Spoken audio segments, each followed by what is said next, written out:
has been 8 months since the bloody massacre at Miskatonic Medical School. Unperturbed by the disastrous outcome of his previous meddling with the dead, Dr. West, again played by Jeffrey Combs, continues his research into the phenomenon of reanimation.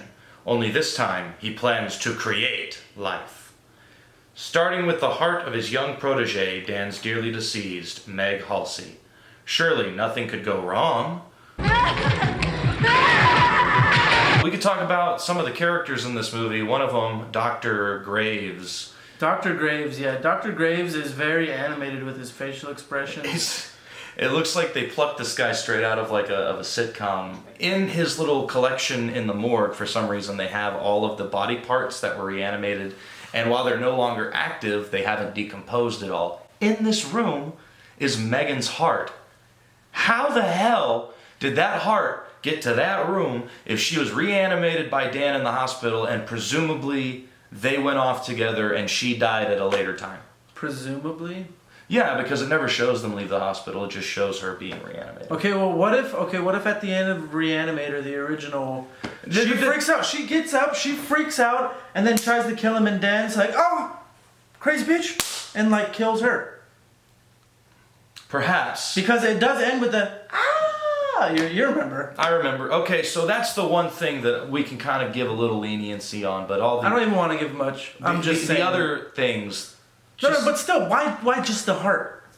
You know why her body wasn't in there? Because the actress playing Meg, what is her name? Would you give me the Re-Animator DVD? Whoops.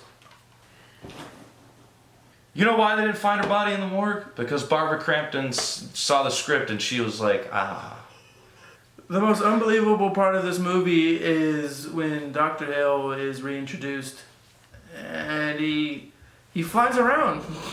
He flies around because he has little bat wings attached to him. Yeah, Dr. Graves decides to attach some... Oh no, I'm sure Dr. Graves didn't decide to do that. I'm sorry, yeah. Dr. Hill that decided. Dr. Hill was like, listen here, Dr. Graves, you're my little bitch, and you do what I say, little bitch. Or I'm gonna have my other bitches kill you. And while we're getting to Dr. Hill's bitches, the Re-Animated that in the first film, he can control them because he gave them a lobotomy. And I don't get the logic, but the logic in the film existed. There was a reason he could control the dead. In the sequel, there's a new guy who gets reanimated. He's another supporting character in this film. He's the Arkham police lieutenant. And he gets killed by Herbert, and he comes back. Dr. Hill like reaches out to him telepathically, and somehow he's able to telepathically control him. We're just gonna get to the point. This film throws out most of the ending of the first film willy-nilly, like it never happened. Like Dr. Hill coming back after his head is not only decapitated and, it's a severed, reanimated head, but in the end of the first movie, his head gets crushed by the reanimated Dr.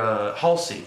This happens. Crushed, and not only that, he then gets thrown at the wall outside of the morgue that they're in, and it's just hamburger meat. It looks like a swamp. Like I said, a lot of the things that were put into effect in the first film, in the original, thrown out the window. Window. Just decimated.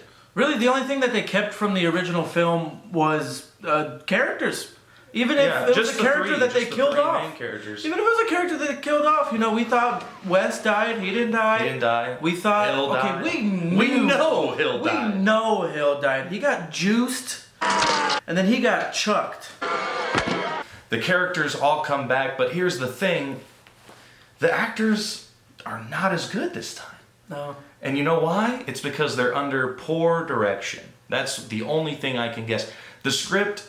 honestly, the dialogue, it doesn't seem any different than what was in the first movie. It's cheesy, there's one-liners, it's just the way that it's executed, the way that it's performed, it's lacking. It's lacking, and you can really tell. And the real star of this movie is Dan's new mullet. If we're being honest, that's the real star. Francesca!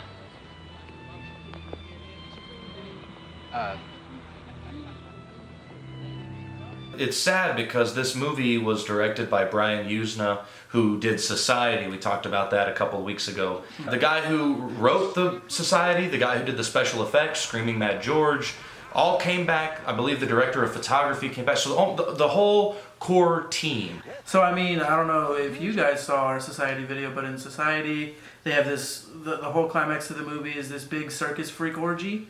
And the climax to this movie is it's like a circus freak show, like a literal circus. It's 100% a circus freak show. They have heads attached to just arms with hands at the bottom moving around. Dr. Graves had to build all those.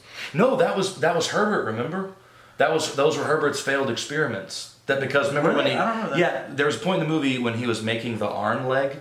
Remember that? When I remember that. Yeah, and he poured all it, and when it went crazy, he put it in a trash bag, and then he took the trash bag over to the wall. They share a wall in their new home in the basement with a mausoleum, and he puts the bag in there. I mean, you don't see him put the bag in there, but that's what it's insinuating.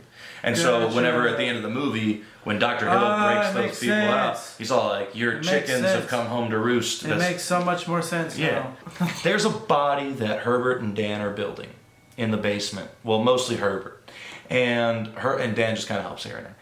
And they take the head from this patient in the hospital that Dan's caring for. I don't know her name. We'll call her Meg 2. And so Meg 2 is dying of a heart condition. Everybody in these freaking movies dying of heart conditions. Because it's primo for their reagent experiment. The script calls for it. Yeah. So anyway, she's dying of a heart condition and she flatlines while Herbert and Dan are there. Dan tries to resuscitate her with some compressions, and that doesn't work, so Herbert says, you know what? I'm gonna go in. I'm going in, baby!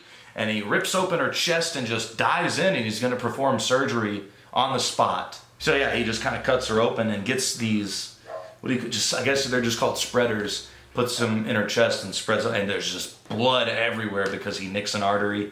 Or was it Dan? Dan does it. Dan goes in. Dan nicks the artery. And she bleeds out and dies. Another ridiculous part in this film is when they take a body from the crematorium that's supposed to be cremated, and they tell the guy they'll take care of it, put him in a wheelchair.